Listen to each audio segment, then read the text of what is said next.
This is going to be a quick one, even though there's two banners. Lisa is a character that is all about supporting her team. She gives the team burst of arch gen. This arch gen, by the way, is massive at 50 arts on the true art, on top of also giving everyone HP recovery, 10% by the way, only for 10 seconds though. The super art is able to buff up everybody's damage. If you're a god, you're getting an extra 100% damage. And the art is a cleanse for everybody, and you reduce the enemy's magic resist by 30%. And her unique passive is that if she is the leader of the party, everybody will heal more HP for the first 100 seconds of the quest. Overall, Lisa, fantastic unit when it comes to arch-genning, when it comes to healing.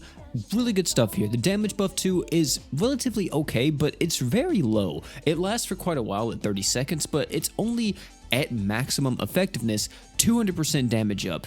And lastly, even though it is a substantial amount of healing, 10% for 10 seconds, this healing's duration is so little. 10 seconds is okay, but you would pretty much have to spam this true art if you want this healing up all the time, or if you're in need of this healing, which means you will never ever really be able to opt in for that super art. So overall, I would say Lisa is a very strong healer that can arch gen for you, that does offer a bit of extra stuff. However, the other stuff that she's offering is a little bit lackluster compared to some of the other characters. Next is going to be Water Christina, which unfortunately I feel like her time has kind of passed since we have gotten beta already. But let's talk about it before I get into that. Water Christina is a defender very similar to that of beta. This burst arts on her art that's able to also buff up the allies' attack and defense by 50%. Her true art is giving everybody a damage barrier, and her super art is able to reduce all allies damage taken and magic damage taken by 20% for 60 seconds. Also, you will negate all allies damage taken for a total of 6,000 for 60 seconds. In terms of her unique passive, she has Precious Sister. This gives her HP recovery by 100% when near death. This only happens once.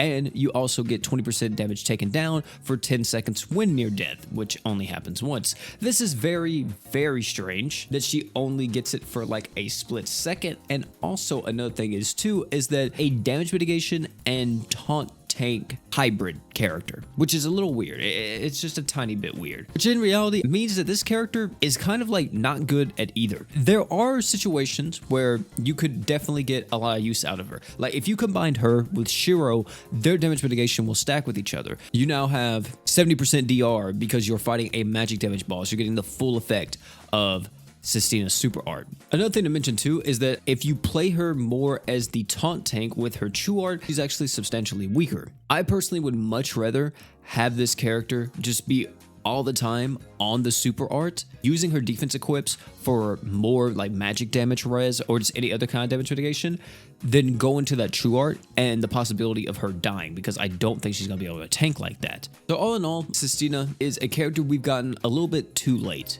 If you already have beta, you already have Shiro, I don't think there's really a point in summoning for this unit. Hey, if you're a Christina fan, by all means, go on ahead, try to pick her up. Now it's time to talk about the 2024 Valentine's Day units before we get into the verdict, and this is going to be very fast. Valentine's Day Miranda, still pretty bad of a character. She relies on poison. Relying on a stats effect, especially in the end game of Grand Summoners, is god awful, since majority of bosses counter stats effects. Valentine's Day Priscilla, one of the greatest characters that have been released, especially for Mono Fire. If you love Mono Fire, you got Sunraku, maybe you got lucky on All Stars. You also got Summer Iris. Hey, get Valentine's Day Priscilla. You now have one of the strongest teams in the game. Outside of Mono Fire, this character is still incredible. She offers a physical damage buff. She also offers a massive damage res buff, which does actually stack with Shiro's Unlimited Blade Works or any other passive damage mitigation abilities. She's also a very unique arch gen type, which is type F. So you'll be able to stack with characters like Sunraku, Hoka, Haruto,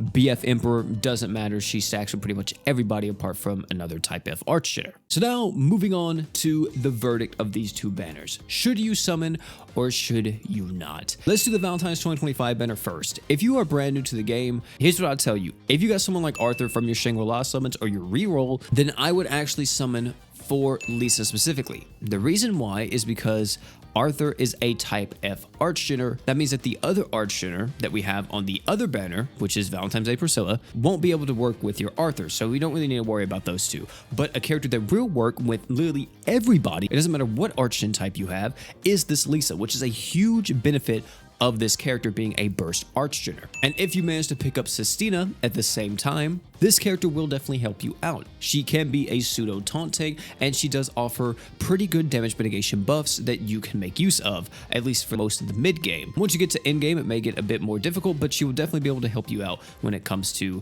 different harder pieces of content where you may need that damage mitigation. If you're a bit, mid-level, more veteran, should you summon on the 2025 banner, I would say if you are a fan of Lisa, if you're a fan of Christina, then by all means go on ahead and try to pick these characters up. Of course though, like I mentioned with the new players, the biggest benefit about this character too is the fact that she is able to stack Archgen with everyone since she is a burst Archgener. Not to mention, you also are getting a healer, right? So if you need that, then by all means, go on ahead and pick it up.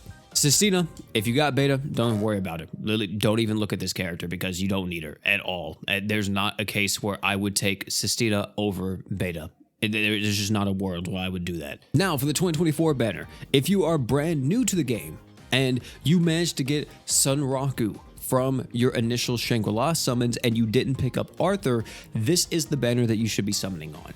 If you're able to get Valentine's Day Priscilla with your Sunraku, that is such a massive boost to your account. If you got Sunraku and you do not have Valentine's Day Priscilla, I feel like this banner is a must summon as a brand new player. If you're a little bit further on into the game and you've been using Sunraku for, a while, maybe you use him mainly only for nuking, and maybe you have Summer Iris, then I would say, hey, throw a multi at this, see if you get lucky, maybe throw another multi, see what happens, and see if you can get Valentine's Day Priscilla. If you can walk away Valentine's Day Priscilla and now you have Mono Fire, that is incredible for you. If you don't really care about Mono Fire and you have Sunraku and stuff, and you're like, I just use Sunraku for nukes, I don't really care too much doing about all this other stuff, then I would say it's a safe skip. Valentine's Day Miranda is kind of like a very unit, unless you use her like specifically for poison stages, which are very few and far between.